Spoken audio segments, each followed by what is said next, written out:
This course is presented to you free of charge by TTJ Tech Services of www.ttjtech.biz and by Stir It Up of www.stiritup.com. And remember, stir is spelled with a U, not an I, so that's STURITUP.com. TTJ Tech Services and Stir It Up are pleased to offer this course to you, to the glory of God and to the benefit of all those who listen. All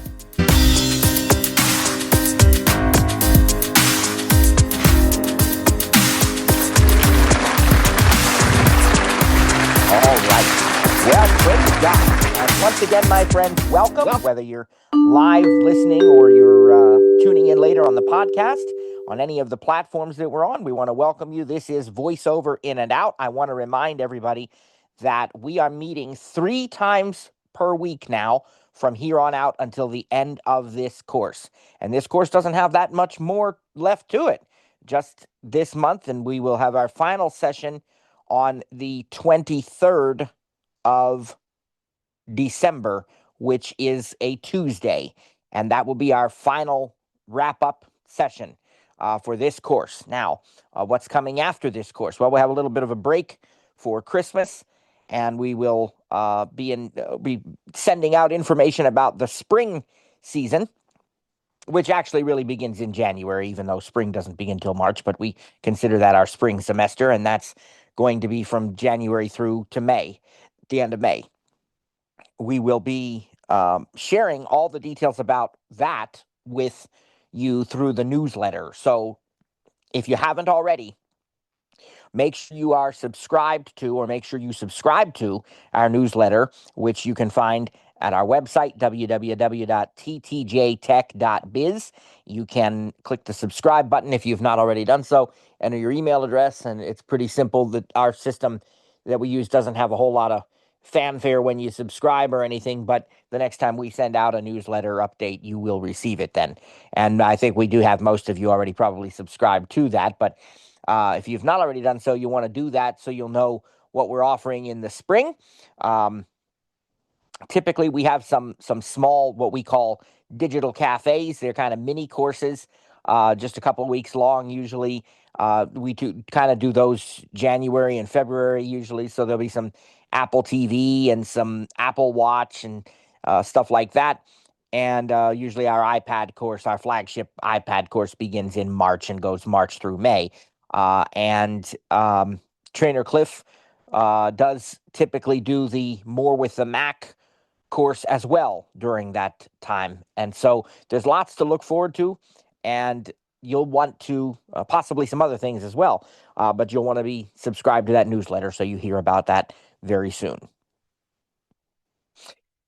All right, now I'd like to get into this, and again, as I said, 3 times a week, Monday, Tuesday, Wednesday, right here in this session. We're not using the Tuesdays with TTJ link at all this time of year, okay? Just use the Voiceover link for all of these classes.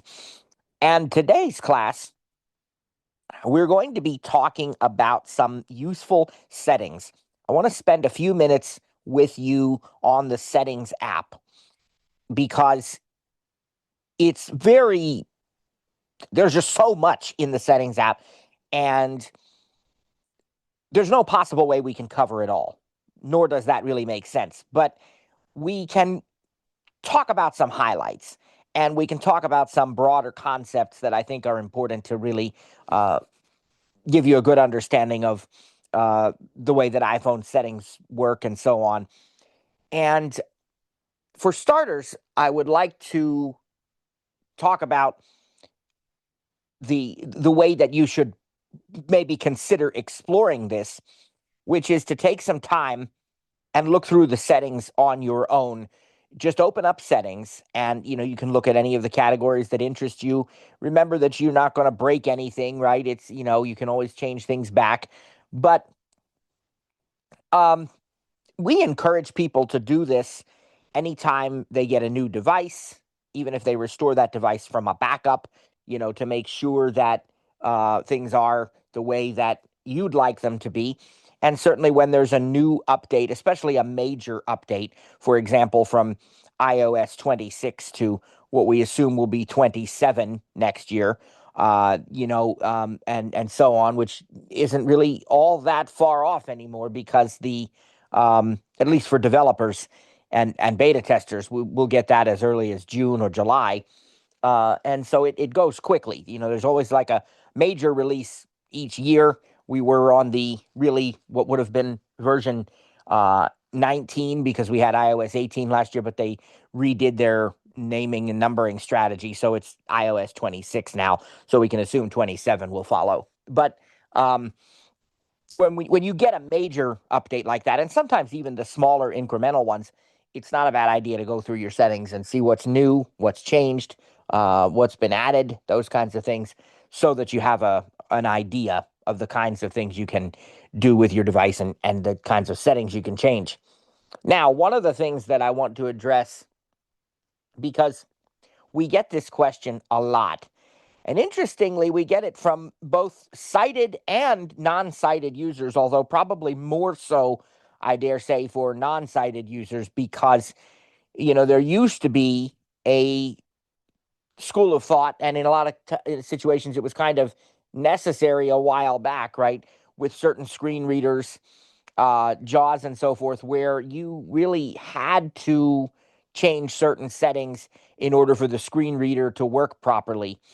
And that is just not the case with Apple devices and Apple products. You can use your device in any way that you choose. You can have the settings configured in any way that you like, and you're not going to have a problem. You're going to be able to use VoiceOver just fine, no matter how things are set up. So it really almost always comes down, or maybe always comes down to what we like to say personal preference. There's no right or wrong. It's what you like. But we get the question quite often, uh, what settings should I change? What should this be set for? Do I need to disable this? Do I need to enable this? Whatever it may be. And there have been some articles written, and these are sighted users I'm talking about now too. And, you'll find these videos on YouTube or, certain articles that'll be posted to tech blogs and so forth, and they'll make it into Apple News or other things, and it'll be titled something like, you know, 10 settings to change immediately after you update to iOS 26, or it'll be like, turn off these 9 iPhone features right away, these kinds of things.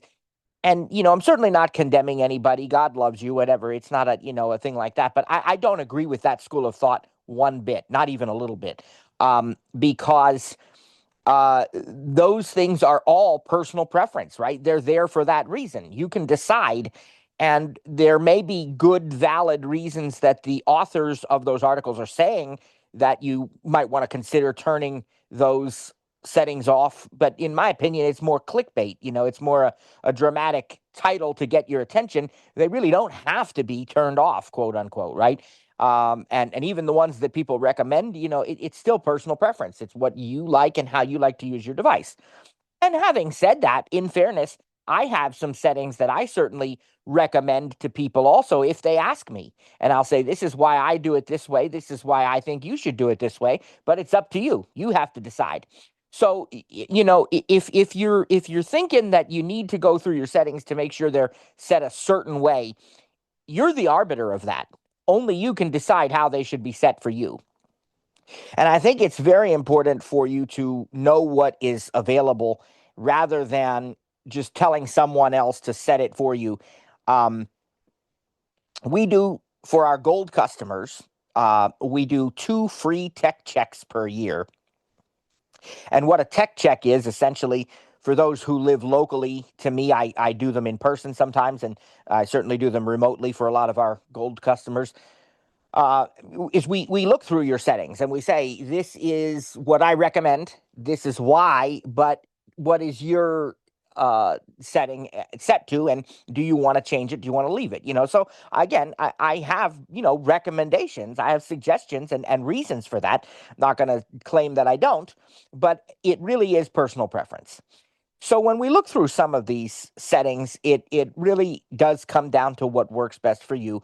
I'm going to talk about some of the ones that are my favorites and the reasons that I use them as I do.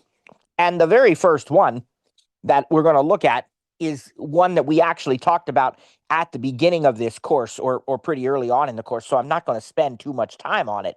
And that is your name. When you double tap on settings to open the settings app, the very first thing, well, really the very top of the screen, you start swiping to the right. The very first setting that you come upon is listed with your name, and that's your account information. And if you don't have a name there, that means it's not signed in. It could say sign into Apple or something. And so right away, or sign into your Apple account, it says something like that. So right away, here's a case where, yeah, I'm going to make a recommendation, as I did at the beginning of the course, and I'm going to say everybody ought to have a name up there. You ought to be signed in. You can use it signed out.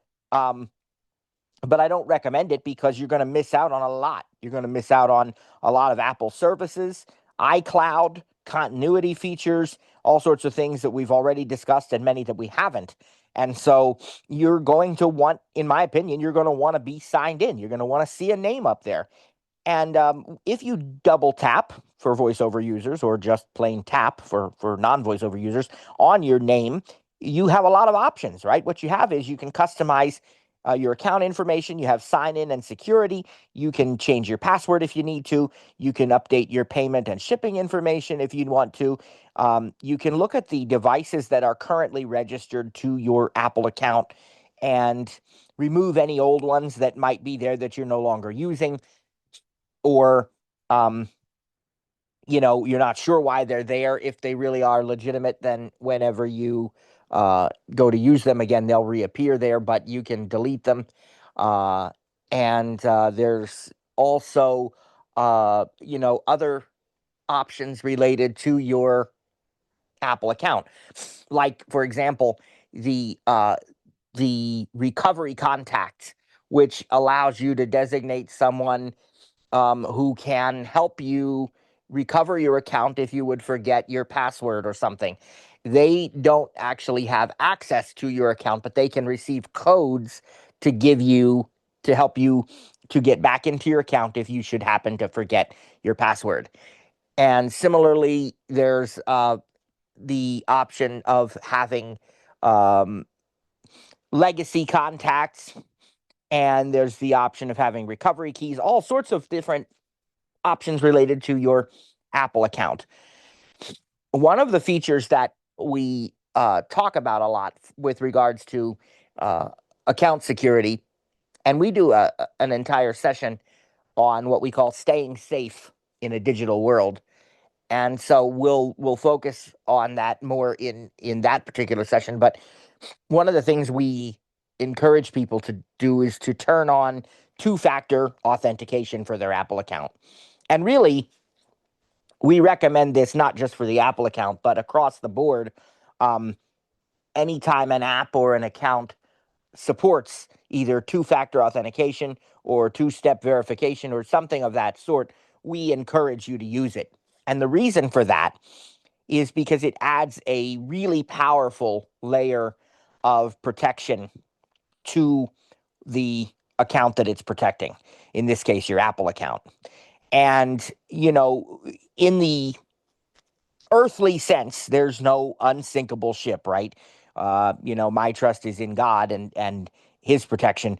But there's wisdom, and there are things we can do, and two-factor authentication is definitely one of them. Because what it does is, should someone, in the unlikely event someone would get access to your Apple account email and password combination, when they log into your account, they're just not automatically in. Instead, they kind of hit the brick wall, which is two-factor authentication. And it's going to say to you, on your already signed in devices, which are known as trusted devices because they're already signed in, it's going to say now, there's someone from such and such a town or city trying to access your account. Do you want to allow this? And if it's legitimate, if it's you, you can just hit allow and be done with it. You'll get a code. You share that code. The person enters the code. It's very simple. But if it's not you, you hit don't allow, and it stops it right there. Now, it'll recommend that you change your password. It doesn't force you to. It recommends it. But, again, it stops the potential intrusion right there. This actually occurred to my wife a while back. Uh, she got a notification that someone from, I don't know, like Hong Kong or something was trying to sign into her Apple account. And so she said, don't allow. And, you better believe she changed her password, and then that was fine. But praise God, that's a perfect example of what that is used for. Now, again, we recommend this, and there's actually some features that may not function as expected if you don't have two-factor authentication. So it's not just for the safety and protection. There are actual features now that you cannot use unless you have two-factor authentication enabled for your Apple account. We really recommend this to everybody. And it's one of the settings under your name and then under password and security that we highly encourage. And some people are concerned because they say, well, I don't like having to enter the code. Well, you only have to enter the code on a new device. And even then, not necessarily, because if you use the quick setup method, which is the where you hold two devices together, like you get a new iPhone and you hold your old iPhone up to it, it actually skips the two-factor requirement because you have both devices. It authenticates another way. So there are not that many situations where you actually will have to use a code under normal circumstances, but it is a good level of protection, of added protection. Now, I will also say that the code is really not a problem with VoiceOver. Usually, what tends to happen is we try to overthink it and we try to find out where your VoiceOver cursor is and position it and all that stuff. You just need to type. You just need to type each digit, and that's usually all there is to it. But again, most times you're not ever going to even need to do that. The really important thing to make sure that you do, though, when you use two-factor authentication, it is absolutely essential that you make sure that your trusted phone numbers are up to date. So what am I talking about there? Well, when you enable two-factor authentication, you're going to have trusted devices. These are the devices that are signed into your Apple account, your iPhone, your iPad, your Macintosh, whatever they may be. These are trusted devices, and they can receive codes to allow other devices into your Apple account if that's what you want. You're also going to be asked to provide at least one trusted phone number, because then if you for some reason don't have access to one of your trusted devices, you can still get into the account through the phone number. Now, I recommend having multiple trusted phone numbers in your on your account. I believe you can have up to 5. I haven't actually looked to see if they've increased that number. I know you can have at least 5. And so what I've done, for example, on my Apple account is I have my iPhone, obviously. That's, first and foremost, because I can receive text messages on that. That's real easy. I also have my wife's phone, and I think one or both of my kids on there now. I think I did add my daughter eventually. I remember putting my son on there before my daughter had a phone, but then when she got her phone, I think I added her as well. And then I also have my mom on there, because if I would need to, I could have it either text or even give her a phone call with a code that she could give me to enter. And so this is all in the unlikely event that you would not have access to your trusted devices or something. And this is especially important if you have only one device, right? Because then if you would happen to have uh, a problem with that device and need to still sign into your Apple account or something. Again, this is very unlikely, but it's just a good idea to keep your trusted phone numbers up to date. And it's really important with two-factor authentication, because there is absolutely no way that Apple can retrieve. Some people think, well, I can call Apple and surely they can get into my device. Well, they've actually designed it in such a way that they can't even get into your device. If you have set up two-factor authentication and you have forgotten your password or something, there's nothing that they can do. There is a forgot password option, but that's about it. So there's no way that they can sort of force their way into a device. They will only do it within the confines of what you have set up. So make sure you don't forget your Apple account email and password, and make sure you keep your trusted phone numbers up to date. Now, something else that I want to talk about very briefly with regards to the two-factor authentication and the password and account sign-in and all that stuff is I want to talk about an app-specific password. This is not something that we usually talk about too much, but I know that we have some Amazon Echo users out there, and maybe especially now that I've put that on the holiday gift guide for this year, the Echo Show, I want to just make sure that people are aware of this. There are some situations where you might want to give a third-party service access to your Apple account for specific reasons. And the best and quickest example I can think of is exactly what I was just talking about with the Amazon devices. Amazon Echo devices can use your Apple Calendar so that if you want to display your calendar and your upcoming events on your Echo Show Smart Display, you can do that. You don't have to be forced to use the Amazon calendar. You can use your Apple Calendar. And there's other things that you can link with it, like Apple Music and stuff. But where this really comes into play is the Apple Calendar. If you want to add your Apple Calendar to your Amazon account, you have to give Amazon access to your Apple Calendar. And the way that they do this is through an app-specific password. And you have to set this up on the Apple website. And so Amazon, when you're using the Alexa app to set up your Apple Calendar integration, it'll actually take you right to the Apple website. I think it's like account.apple.com. It used to be appleid.apple.com, but I don't know if that still works or not now that they don't call them Apple IDs anymore. But it takes you right there. So automatically. And what happens is it will create a unique password that is only for the Amazon Alexa app. And if you ever need to create another one, you can. But basically, it's going to be this one use password, one app, and you can name it, and then it'll generate a unique and specific password just for you to use with your Apple Calendar integration with Amazon Alexa. And so there are different services that do that, and they require app-specific passwords. And so Apple gives you the ability on the Apple website, not from settings on your device, but in the Apple website, to generate these app-specific passwords. And that is under the password and security section. And so that's a useful thing to be aware of, and another great feature that's available. That was a little side trip because it's not really located in settings, but I did want to just talk about that while we were talking about, sign-ins and all that stuff. So a lot of this is all under your name. And if I going to actually do it here, go into settings, tap on my name, see if there's anything else that I want to share with you here. Yeah, you have personal information, sign-in and security, payment and shipping. We talked about that. Oh, subscriptions. Yeah, that's a great way to manage your Apple subscriptions. And make sure that some of you know about this.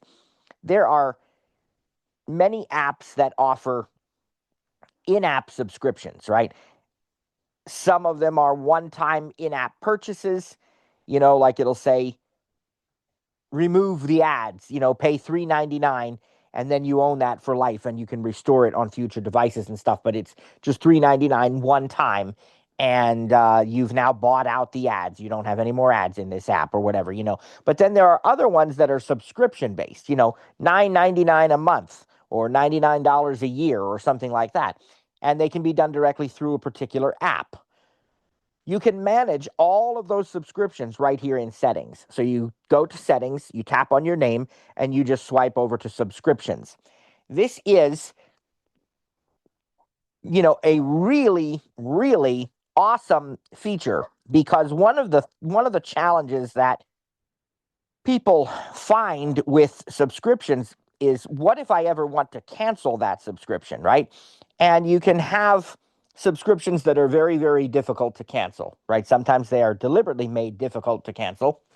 And sometimes you have to have that awkward 20-minute conversation by phone with a representative who's trying to beg you to stay and give you, 7 different offers if you do this, just it will lower your bill for 3 months or whatever, all this kind of stuff. Well, people don't really like that. Let's be honest about it. And so Apple has made this super easy. Anything you subscribe to through the Apple system, the App Store, and so on, you can manage the subscriptions here in settings. Now, if you have to subscribe directly on somebody's website, right, like Netflix, for example, Netflix does not support in-app subscriptions. If you want to subscribe to Netflix, you cannot open the Netflix app and subscribe through the App Store. You have to go to Netflix.com and set up your account and subscribe there. Or there are some, TV providers and different things that do give you subscriptions, like Verizon with its My Perks, I think they call it, or Plan Perks. You can get Netflix and HBO Max at a pretty significant discount. And so you can subscribe that way. Then you can manage it on Verizon. But you get what I'm saying. You have to manage it elsewhere. This particular place that I'm in right now, settings and then your name and then subscriptions, it is only for the ones that you've subscribed to through the App Store. Okay, so it has to be in-app, subscriptions. But then it's super easy. You can look through them, see how much they're going to cost and when they're going to renew. And if you don't want one to auto renew, you can just go in and cancel it. And if you ever want to resubscribe, you can do that later if it's still available. But basically, super easy. Look at all your subscriptions, go in there and cancel any of them you don't want. Maybe change the plan. You decide you really like it, so you want to subscribe for a year instead of just a month. Save a little bit of money because they'll discount it for you, maybe. These kinds of things. And the only rule here is you have to turn off auto renew at least 24 hours prior to the renewal for a particular subscription. So if you have a subscription that's going to renew on December 5th and you really don't want it, make sure you do it probably by the 3rd of December just to be safe. Once you hit the 4th, it's going to questionable whether it'll, renew or not. And most of these kinds of renewal stuff, we're talking about prepaid subscriptions here. Going to do a podcast here soon on some great cell phone plan options and so forth. And we're going to talk about prepaid versus postpaid, right? These in-app subscriptions are prepaid subscriptions, meaning you pay right away up front and you then get a month of service, okay? Most subscriptions are not refundable. So if you've paid $99 now for a whole year and you decide tomorrow you don't like it, typically it's not going to be refundable. You can turn off the auto renew so it doesn't renew again, and then you'll still have access to it for the remainder of the year, and then it'll cancel at the end of that. Most of them, that's how they work. If you really have a problem, if something's completely inaccessible or, technical issues, you can contact Apple, and generally they're pretty generous about refunding. And we'll talk more about that in a later section of this course. But, most times subscriptions, because they're prepaid, you just pay and then that's it. And if you don't want it, then you're not going to have to pay again the next time. But once you pay, you've paid. Let's look at what else. So subscriptions, still under settings and my name. Okay, then we get to iCloud and we get to family. Now, these things are also available in other places, so I'm going to wait to talk about iCloud, especially iCloud. Family, we did talk about family sharing already somewhat, so you can manage your family group here. You have the Find My setting and media and purchases settings, all of these options, which, okay, yeah, allows you to view your account or to sign out. It's possible to be signed into a different Apple account for iCloud versus media, what used to be, just called iTunes.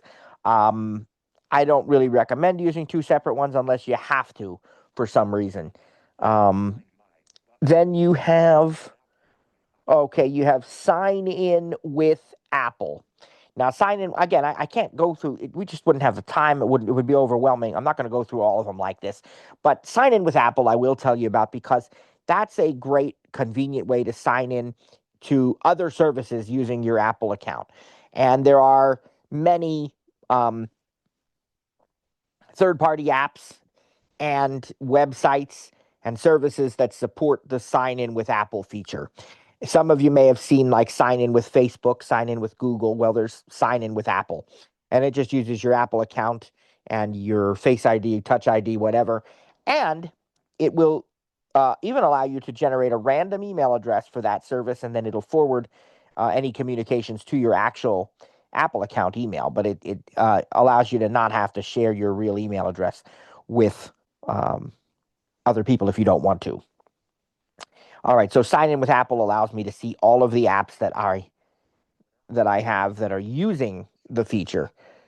Well, let's just give you an example. Here's their description. Sign in with Apple is the fast, easy, and more private way to sign into third-party apps and websites using the Apple account that you already have. And here's the apps and websites I can tell you. Let's see. Well, Be My Eyes actually uses sign in with Apple. Here's a concert tickets app called Bands in Town. Let's see. Burger King, the Canva design studio website, ChatGPT, and there's quite a few more. DoorDash, Etsy, just naming some popular ones. Instacart. Oh, there's tons of them here. I have quite a list of places that use sign in with Apple, praise God. But anyway, so you get the idea. Okay. And then under your Apple account settings, under your name, you have all of your devices. And I mentioned that already. You can see all the devices that are already signed into your Apple account.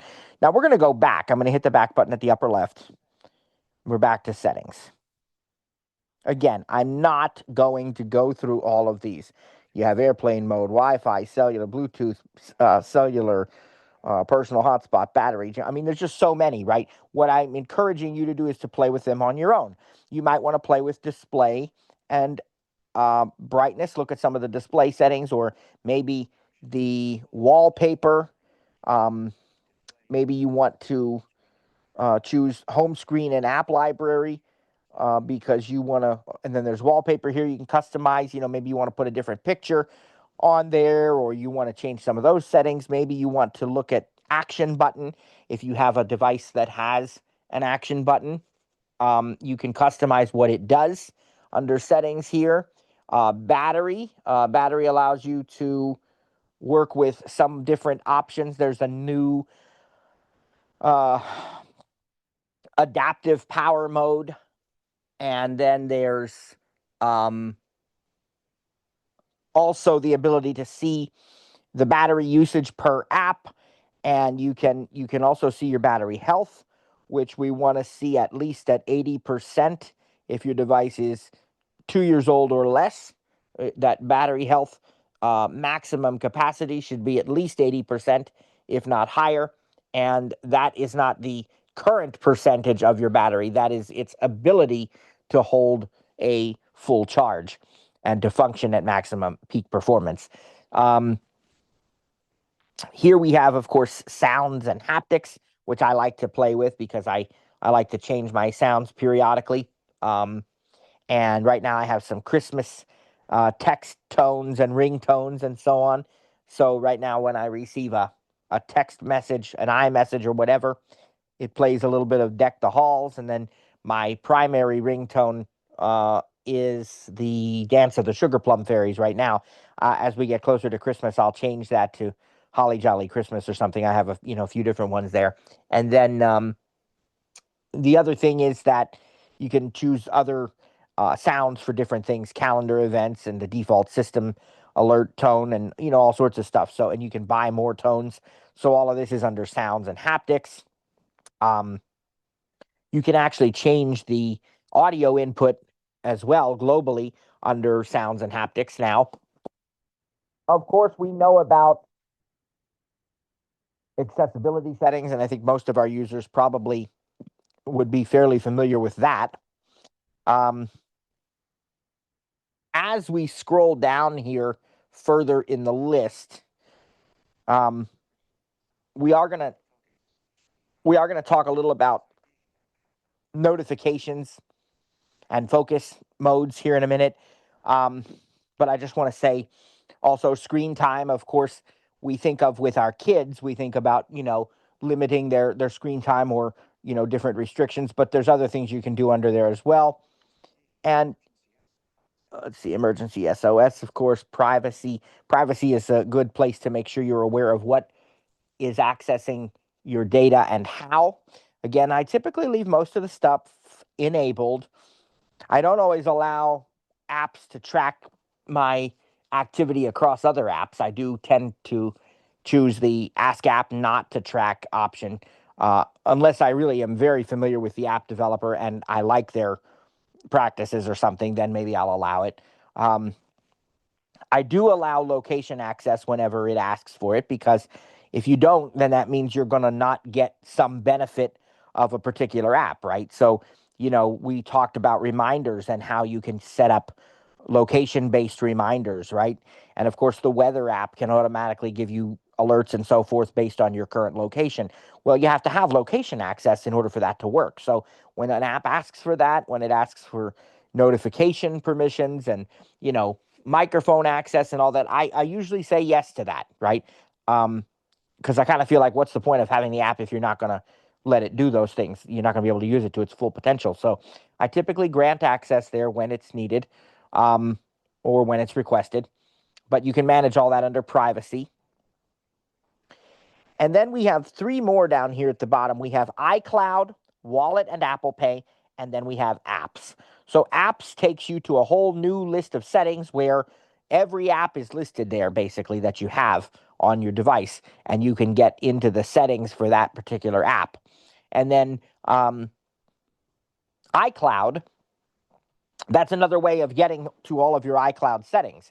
It used to be for a few versions that you had to go to settings, tap on your name, and then choose iCloud. That's no longer the case. You can go settings and then directly to iCloud now. And again, I highly recommend having iCloud enabled for everything. We talked about that earlier on in the course as well. And then also here is Wallet and Apple Pay. And that one, we're going to spend some time talking about Apple Pay in another session of this course. But Apple Pay is fantastic. I highly recommend using it. And again, we're going to spend some time on that in a later session. It's going to allow you to pay for purchases using your iPhone at restaurants and stores and other retail locations, as well as online and in apps. So it's very useful, very powerful, very secure and private, and very convenient. All right, then I already told you what apps does. So I want to go back and I want to spend a few minutes now on notifications and focus modes, because this is what I feel is a very useful setting, but it's not something that there's been a whole lot of discussion about yet in our classes here.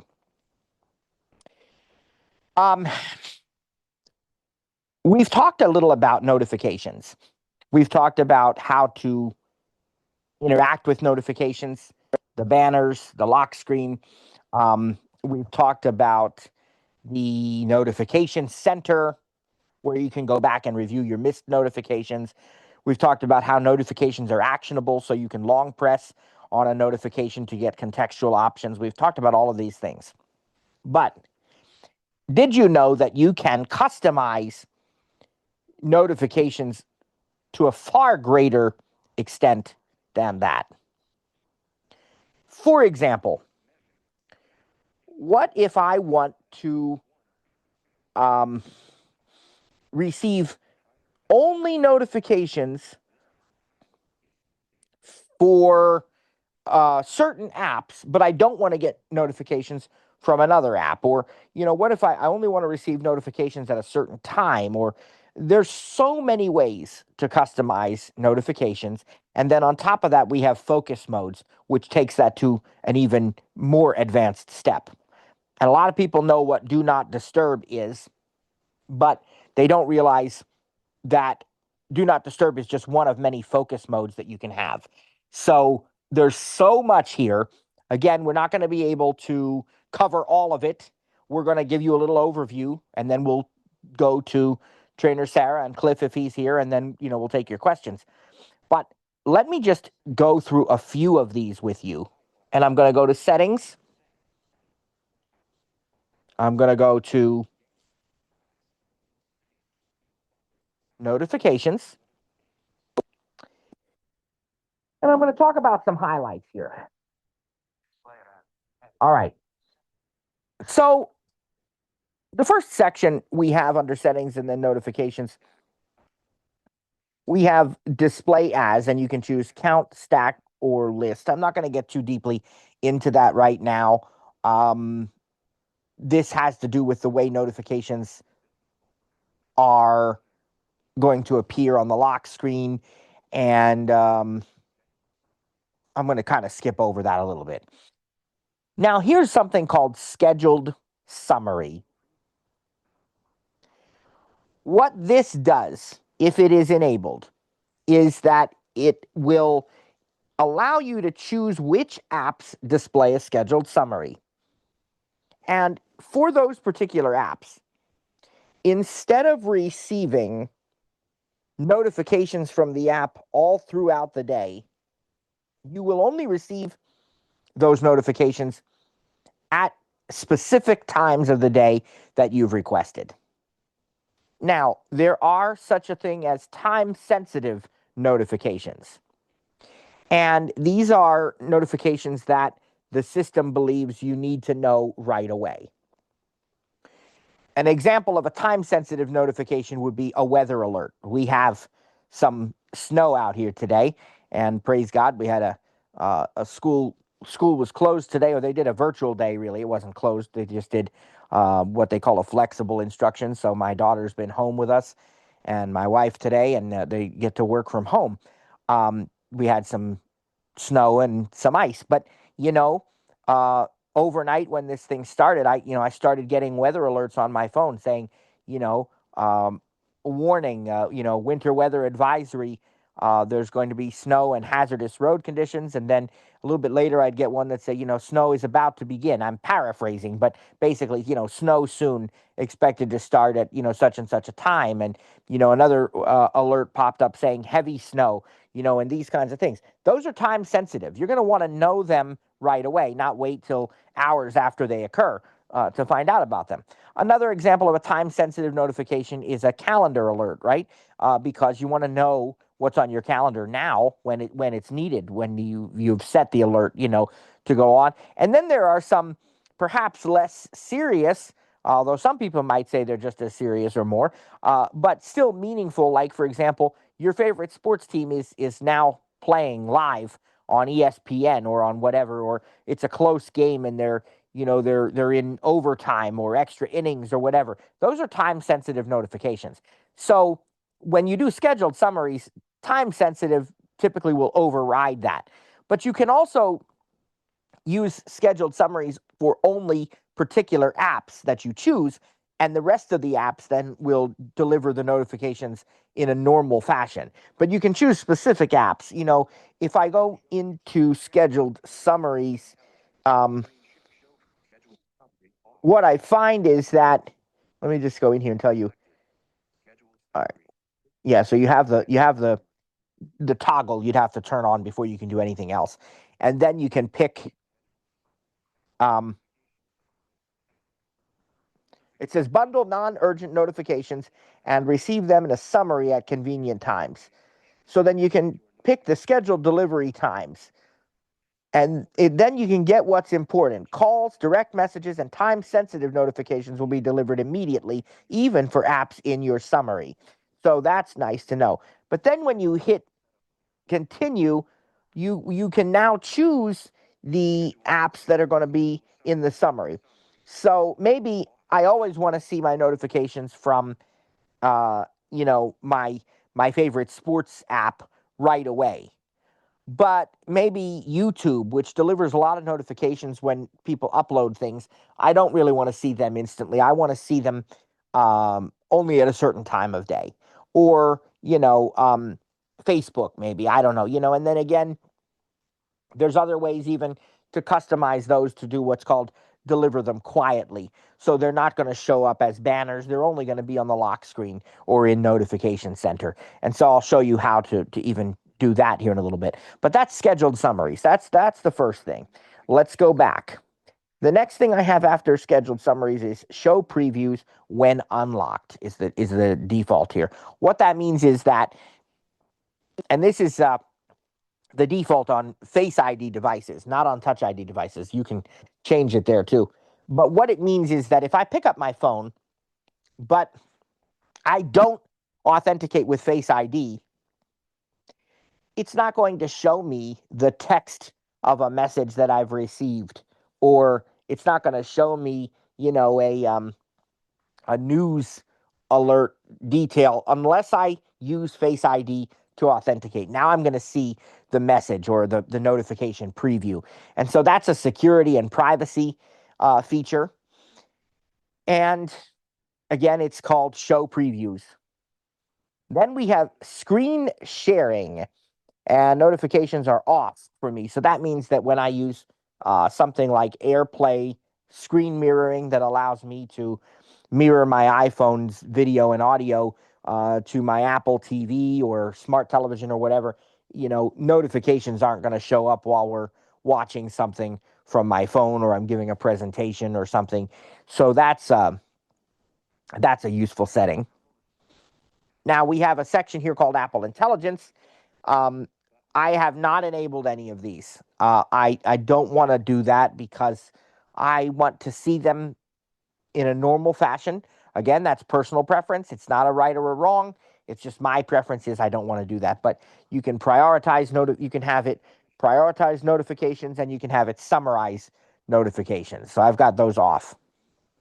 And it actually tells you here these are beta features, may contain errors. So, again, you use that at your own discretion. But I don't choose to do it. Now we have a section called, well, I'll just spell it SIRI, and it says announce notifications on, and you can choose how and when that happens if you go into that. And here's Siri suggestions, notification style. Okay, now what happens here, we have a section called notification style. This is a heading. Every app on my phone is listed under this notification style heading. And even some things that don't necessarily appear as an app, like Apple TV keyboard. That's not really an app per se, but it is part of the phone. So all of these, every app that I have installed has an app here. And if I pick one of these, I can choose, oh, here's Apple Watch keyboard also, but I can choose what this app does. So for example, let's just pick the Best Buy app. Now, when I double tap on Best Buy, when I swipe to the right, here's what I have.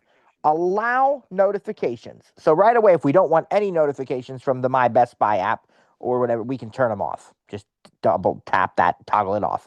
But now they're on. So let's go to the right. Here it says alerts. And I have different choices that I can select or deselect. This is what I was talking about. The first one is allow on lock screen. Do I want my notifications from Best Buy to show up on the lock screen? Yes, sure, why not? So I have that selected. Allow in notification center. Yeah, I definitely want that. So that's on. Now the third one, allow as banner. I actually do have that on here, but that's the one I was talking about. Maybe in certain situations you don't want to necessarily be interrupted with a banner, but you want to see the notification later. So you could do that through scheduled summaries, or you can just do it this way. You can turn off the show as banner option, or allow as banner rather, and just leave them in the notification center. You can look at them later. So that's the option there. And then I even have banner style, temporary or persistent. So this is a temporary banner. It's going to go away in a few seconds if I don't do anything with it. And then it'll just be relegated to the notification center. But if I make that a persistent banner, it's going to stay up there and prevent any other notifications until I deal with that one. And there are certain apps like the Weather Channel that use persistent notifications. I believe reminders are persistent notifications. I think they stay up there by default until you mark them as complete or snooze them or at least dismiss them. So there are different things like that. And some of those will get priority in the notification center. Here I have then sounds. So I get sounds from the Best Buy app. Doesn't look like I can customize the sound here. It's just going to be the system default. And then badges. Now that's where it tells you on the app icon how many missed notifications you have. And then I have announced notifications and it's off. Lock screen appearance, show previews when unlocked, default. Notification grouping is default, is automatic. So you can see how much stuff can be customized on a per app basis with regards to notifications. Now, there are also the time sensitive notifications, and you didn't see that in that app because Best Buy doesn't have what are considered to be time sensitive notifications. But let's go to an app like, I'll bet Fly Delta, the Delta Airlines app. I would bet. We're going to look.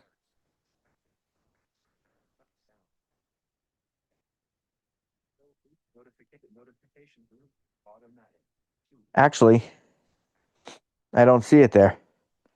Now, I can tell you for sure that Calendar does. Weather, news, they do. But I'm just wondering if the setting is here. I think it is. Let's see. Yeah. Okay, here we go. Calendar. Look at the calendar notification options. First, same thing as before. Allow notifications. Now, there's a heading here that we haven't seen on the Best Buy app, for example, notifications, and it's called Always Deliver Immediately. And when you swipe to the right, time-sensitive notifications, and that's turned on. And it says time-sensitive notifications are always delivered immediately and remain on the lock screen for an hour. So that means I can turn that off if I really don't want it to, but why would I? I want that on. So time sensitive. So apps like Calendar offer time sensitive notifications. So if you really don't want them, you can turn that off. This is going to play a big part in the next thing we talk about, which is focus modes. But I also want to show you one other kind of notification besides time sensitive. And let's see if it's under Canary. Do they have what I'm looking for here? Let's see. Okay. No, I thought maybe. I know the Home app does. The Apple Home app, which, has smart home features and works with your smart accessories, but also security. You might have a security system or a door sensor or a garage door controller. This one, if I go into the Home app notification settings, again, it starts out, I'll allow notifications. Now, here we have an always deliver immediately heading, and you expect time sensitive under there, right? Well, it is, but there's another one under there. It's called critical alerts, and you can turn that on or off. App developers have to request a special entitlement to be able to offer critical alerts. That is for your, like security system type stuff. It tells me here, critical alerts appear on the lock screen and play a sound even if a focus is on or iPhone is muted.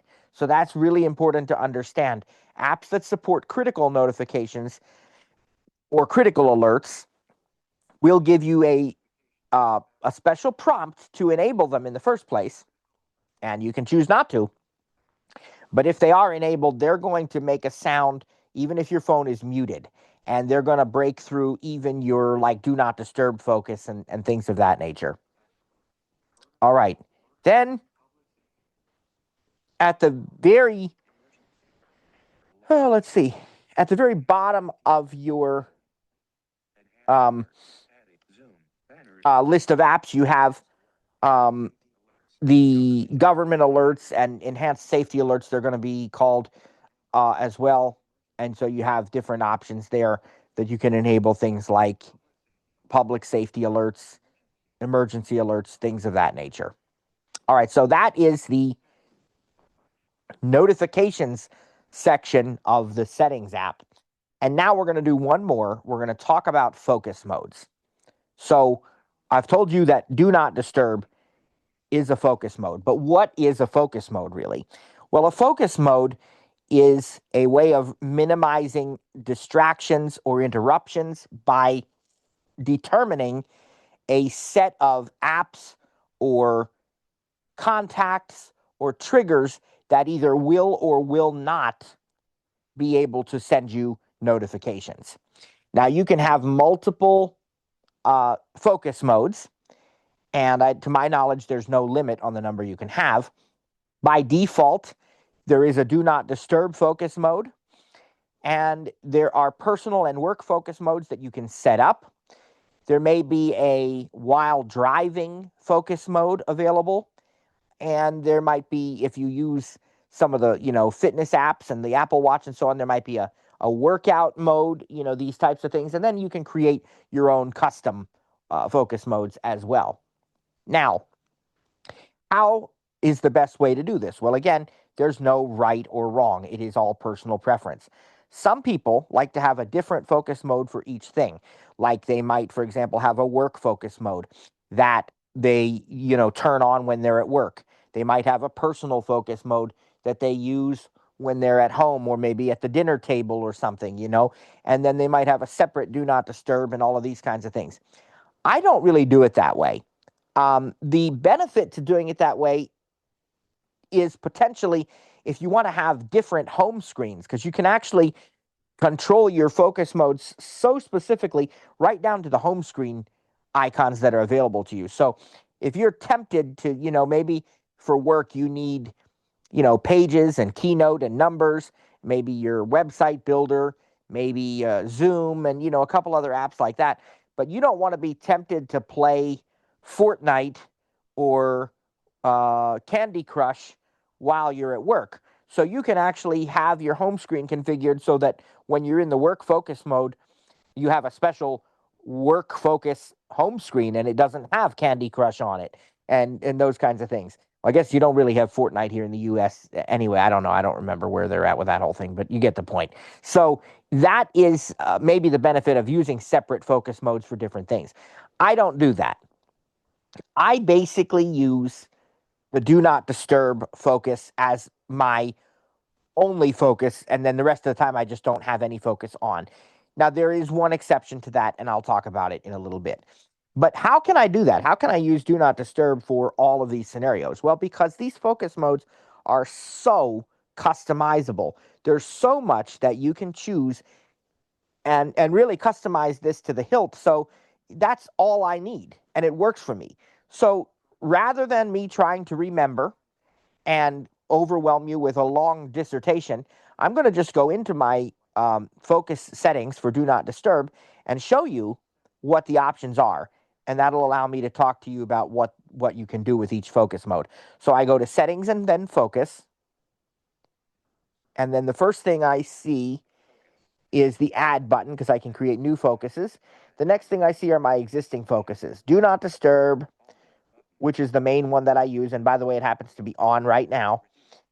There's one here called Reduce Interruptions, which is an Apple Intelligence focus. I don't use it. Again, I prefer to have control over who and what can send me notifications when I'm in a focus mode. And I will say that most of the time I don't use a focus mode at all. I just leave it turned off. But when I do want it on, I want the control over what and who can get through it and who can't. I also want to tell you that each focus mode can have its own lock screen. And so you can have a different wallpaper, different look, all these kinds of things. All right. So reduce interruptions. I do use the sleep focus. I forgot about that. I do use the sleep focus. So that's one that I use every day. And then I have a couple others that are either not set. I have one that is set up. I'll talk about it. I'm going to come back to that one. And then there's a setting here called share across devices. It's turned on. That means if I turn a focus on or off on one particular device, it's going to turn on or off on the other devices that are signed into my iCloud account as well. All right, focus is shared across your devices, and turning one on for this device will turn it on for all of them, it says. Very helpful. Focus status on. When you give an app permission, it can share that you have notifications silenced when using Focus. So that's useful because then people, when they send me a message, can see that I have Do Not Disturb on or something. All right, so that's the main Focus screen. Let's go into my Do Not Disturb Focus. All right, so the first thing that we have, it is loading. There we go. The first thing that we have is the name of the focus, Do Not Disturb. And we have intelligent breakthrough and silencing. That, again, is an Apple Intelligence feature. And once again, I do not use it. It says when Do Not Disturb is active, intelligently allow priority notifications to interrupt you and silence other notifications. Any notifications specifically allowed or silenced will always be allowed or silenced, meaning you can still override it by customizing. But I just don't see the need for that. It's not a criticism of it. It's probably a great feature, but I just don't use it. I like to just have the total know-how, and I don't want to, think that maybe something I forgot about is going to either notify me or not because they think that it's, a good idea. They being the Apple device, really. I don't want to do that. So not how I prefer to do it. Personal preference. Okay. Intelligent breakthrough. All right. So then now allowed notifications. That's the next heading. Allowed notifications. So here's what happens. This is your whitelist in a manner of speaking. This is what you can get through your focus. You will get these notifications even when Do Not Disturb is turned on. So it says notifications from selected people and apps will be allowed. All others will be silenced. Okay, all others will be silenced. So people, and I've got a whole list of people in here. I've got my wife, my kids. I've got my mom, so that my parents can get a hold of me. I have our cousin who we're very close to and very close friends with, so that they can get through to me no matter what. And so maybe once in a while we've been here in a Zoom meeting and you've heard me say, oh, whoops, my mom's calling me. She must have forgotten I was in class. And you think to yourself, well, why wouldn't he have Do Not Disturb turned on? A tech guy ought to know better than that. Well, I do, but she can get through it anyway. She isn't, she's on the exceptions list here. So if somebody from that list calls me or, texts me while I am in this meeting, I will see that. And so, my family and stuff, as I said. Then the next one is apps. And so I have a list of apps here that is allowed to notify me even when this focus mode is turned on. Let me give you some examples. My Canary app. And the Canary app is my security cameras. And when I'm not home, that would notify me if some motion is detected or a sound is heard, or it would notify me if the temperature either goes higher or lower than the threshold I've allowed, or, something like this. And that really has been useful. I remember one specific time when I was away. I was with my parents. My dad was having some surgery, and I was helping out down there. And my wife and kids were home, and there was a snow day, and it snowed. This was, I think, 2 winters ago now. And it was later in the evening, and they were getting tired, and they were out in the living room and just relaxing, but not in a hurry to actually go to bed because they had school canceled for the next day because of the snow, but something like that. But then they must have started to fall asleep out there in the living room. Well, we have a space heater that we use in our living room, just a little electric thing, and it works very nicely. It gives you some added warmth, Well, all of a sudden, I got a notification from Canary on my phone that said the temperature in your living room is over 75 degrees. And I thought to myself, I'll bet what happened is they all got so tired and so cozy that they started to doze and they didn't turn the space heater off. Well, they'd have woken up and, realized it soon enough. But I thought, I'm going to just go in and look. So sure enough, I went into the other app where I could see the space heater. It was still on, and I just turned it off. And it was really, really convenient. And praise God, that's what I call the connected digital life. And we do a whole session on living the connected digital life. And we'll probably do it later on in this course, certainly in the iPad course, maybe a mini course in between. But that's a perfect example of it. So I want my Canary devices to notify me anytime, especially because there is no critical alert entitlement. I don't know if Canary never applied for one, if Apple didn't see fit to grant it. I have no idea what the reasoning is. I've never asked. It doesn't matter. I can override that, even though that app doesn't support critical alerts, by simply including it in my list of allowed apps within this focus mode. So even when I have Do Not Disturb on, if I get a notification from Canary, I'm going to see it immediately. Now, another app that I have in there, here we go. Whoops. My phone had gone to sleep, so I'm back to it now. Okay, the Find My app and the Home app I also have in there. Now, the Home app I might not have needed to have in there because it does support critical alerts. But my thinking on that one was, I don't know that all notifications from the Home app are considered critical alerts, but maybe I want to see them anyway.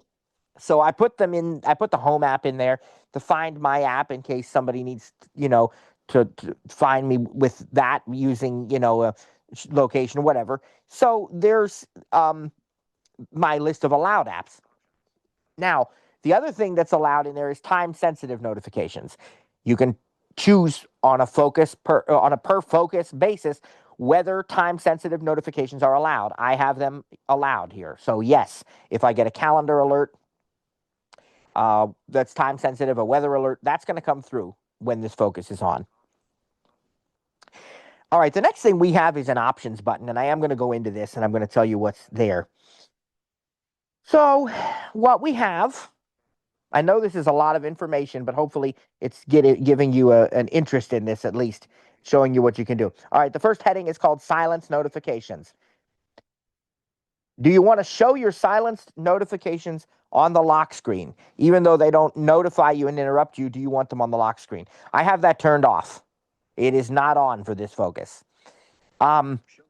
Show silence notifications on the lock screen instead of in Notification Center. Nope, that's off. Okay. Hide notification badges mean I don't even want to see the badge because it might tempt me to open the app and it might distract me. So if I have 5 missed notifications, I don't want to see that. Okay, no. I have that feature disabled. Hide notification badges. No, I'm not hiding them. I actually do want to see badges because that way, if there's something that might require my attention, I know that I ought to look then in the Notification Center or whatever. So I want the badges on. Okay. Silence notifications always. It's either always or when locked. What that means is that if you have it set to always, as long as that focus is turned on, in this case, it's the Do Not Disturb focus, right? So as long as Do Not Disturb is turned on, my notifications will always be silenced except for the ones that I've allowed. But if you have the on lock screen option instead of always, then it's going to function like there's no focus turned on until your phone goes to sleep. So that didn't seem like something I wanted. I want it to be always. All right, incoming calls and notifications will be silenced while iPhone is either locked or unlocked. That's how it's set. All right, appearance, you can dim the lock screen, darken the lock screen when this focus is on. I have that enabled. And that's it for those settings. So I'm going to go back. And I'm going to look at the next section. But before I do, I also want to tell you that with the allowed people, remember how I said I had, my family in there, my wife, my kids, my cousin, you also can have your favorites and your repeated calls. So if you have anybody in your favorites list in the phone app, if they call you, you can set it up so that they can get through. I think I do have that enabled. And I also have repeat calls enabled. What that means is that if somebody calls you back a second time within a 3-minute time period, it will break through the do not disturb focus. All right. And then there's also emergency bypass, but we'll get to that. All right. The next section of this focus is customize screens. Choose a lock screen or home screen page to turn on to help limit distractions. I talked to you about that already. Choose lock screen, choose home screen, and choose watch face is even another option. So you can even have a custom watch face for this focus. And again, you can go the other way. If you're setting up a lock screen, you can link a focus to it in that way as well. All right, let's look at the next section here called Set a Schedule. Have this focus turn on automatically at a set time, location, or while using a certain app. So these are your triggers. You can always turn on Do Not Disturb manually, either with SIRI or from the control center. Any focus, really, not just Do Not Disturb, but you can long press on the focus icon or use the rotor to get more controls, and you can pick a different focus too. So it's always easy to turn them on manually. And I actually have my action button set up to toggle do not disturb focus on or off. So I don't even have to go to the control center. I just press the action button and hold it for about a second or two, and it turns the do not disturb focus either on or off. But you can also have them turned on and off automatically based on various triggers that you set. So let's look at this section. Um, the first one I have here that is enabled, I must have been using, I don't know, doesn't matter. I have some that I don't have enabled, but the first one I do have enabled, 10 a.m. to 2:30 p.m. every Sunday. Yep, that's when we go to church. We have church at 10.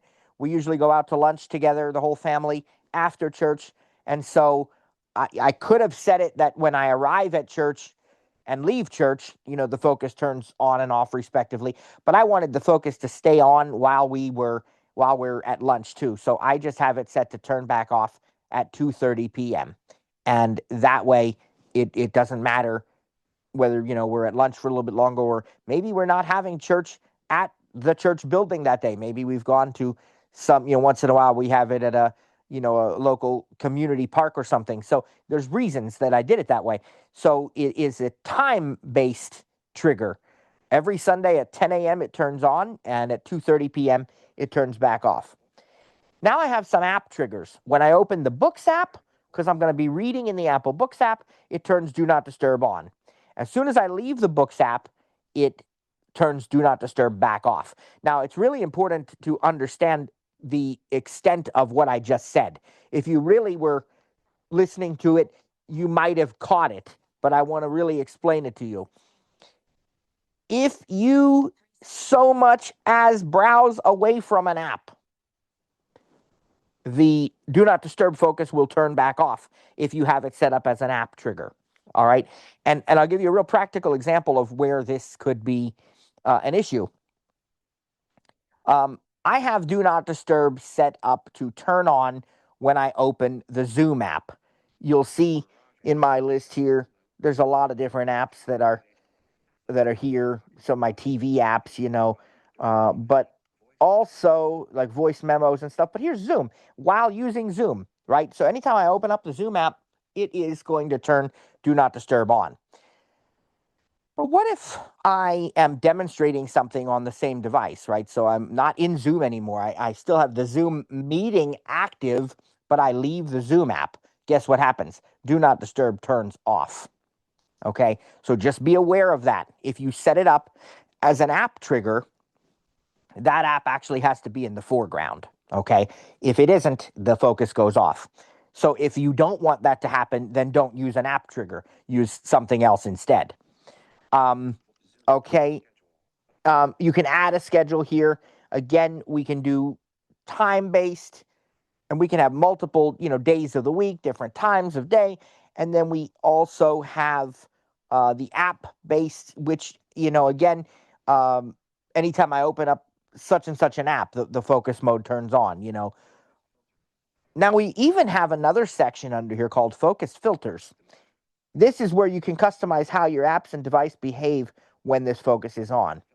So I can add a filter. Now, an example of this would be maybe I have, well, let me just show you. I'll hit add filter,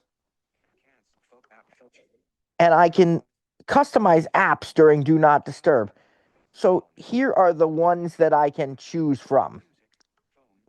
There's actually quite a few. Yeah, there's actually, wow, more than I even realized. Okay, but I can go through these pretty quickly with you. So the first one is calendar.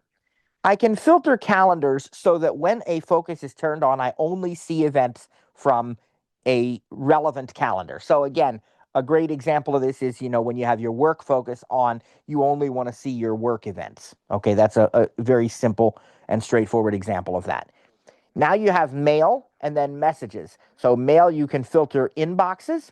Messages, you can filter conversations. Again, that is a way of minimizing distractions. I only want to see, or, the reverse example, when I have my personal focus on, I really don't want to see any of my work stuff, right? So I could add, I could put only my personal, inbox in here and not my work email address, or, same thing with messages, conversations. All right, the next one you have music, and it says use listening history. What that means is listening history will affect recommendations, right? If I listen to certain songs and artists and genres of music, then it's going to learn from that, and it's going to do an even better job of making suggestions and recommendations about other stuff that I might like. But maybe there's a time when I need to listen to something that I wouldn't normally listen to. And therefore, I want, when I have that particular focus mode turned on, I don't want that to impact my listening history, right? And it's kind of funny because not in the music app so much, but in the YouTube app, sometimes one of my kids will want to see my phone for some reason, and they're going to pick something in YouTube to show me or something. And I say to them, half jokingly, half seriously, I'm like, now don't do too much of this because you're going to influence my YouTube recommendations. And all of a sudden I'm getting, video recommendations that have nothing to do with what I normally, I mean, my kids and I aren't that different, but they have their interests. So you can customize whether or not it uses your listening history in a particular focus. And then here's the next one, phone, filter calls by SIM. So if I only want to see calls from my business line, for example, Safari, set profile or tab group. Well, we haven't talked about profiles and tab groups yet. We're going to learn about Safari next week. And so when we do, that will make more sense to you. System filters here. Customize system settings when this focus turns on. That's great too. And then you could even customize the always on display, dark mode, low power mode, and silent mode. I mean, this is really powerful and really uh, customizable. And I think that's the last thing, because you can add multiple filters. As you can see, this is really, really powerful. Now, just a couple more related things here, and then we're going to go to Sarah and Cliff if he's here, and your questions. I have another focus. It's the sleep focus. I do use that one. I have that set to automatically turn on at a certain time of night, and I'm very much a night person, so I think that time is like 3:30 a.m. And it'll give me a wind down a few minutes before that, and let me know at 3:15. And many times I'm still up past that, but I'm in my sleep focus mode. It has a different home screen, dim lock screen, notifications silenced, all of these kinds of things.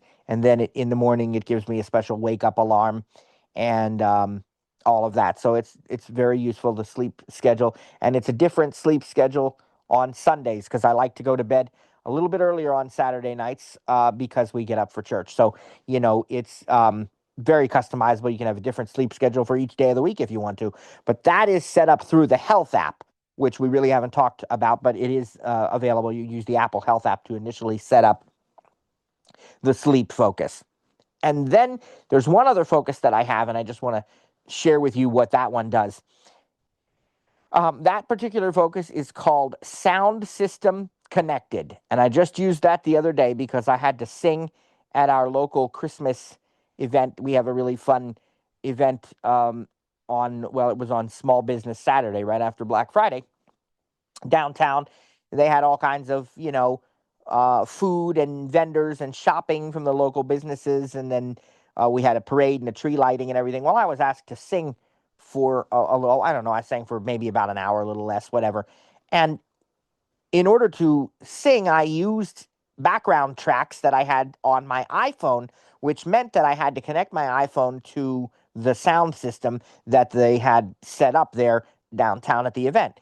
Now, something you don't want to happen is you don't want to be singing in front of the townspeople and all of a sudden you get a notification on your phone.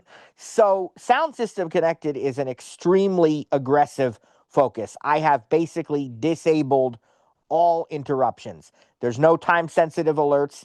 There's no app allowances. There's nothing. The only people that can get through that focus are my wife and my kids, who were with me at the event anyway. Well, actually, my son came later, whatever. But you get the idea. So that's a very, very aggressive focus that I have set up that really has virtually no allowances in it.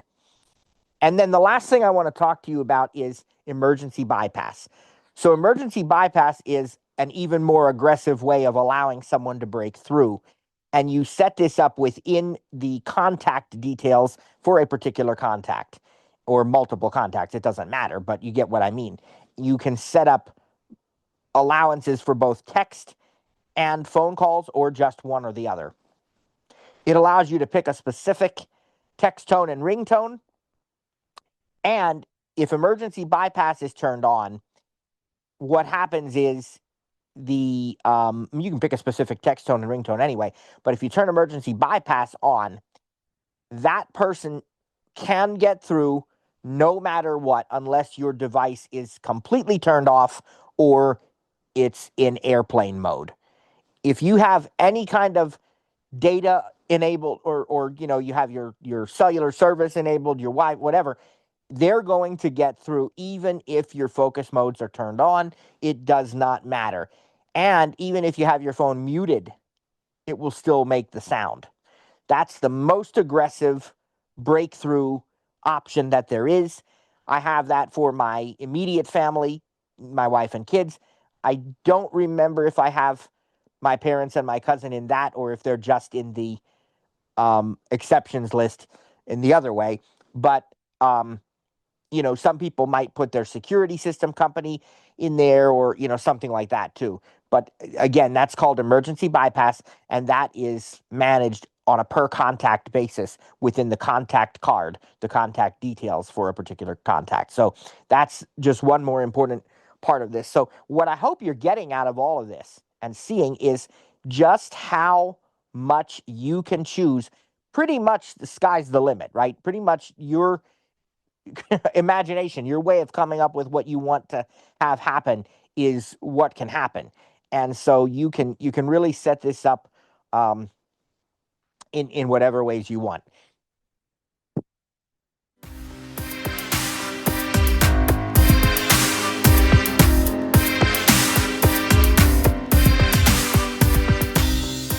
Thanks for joining today's session.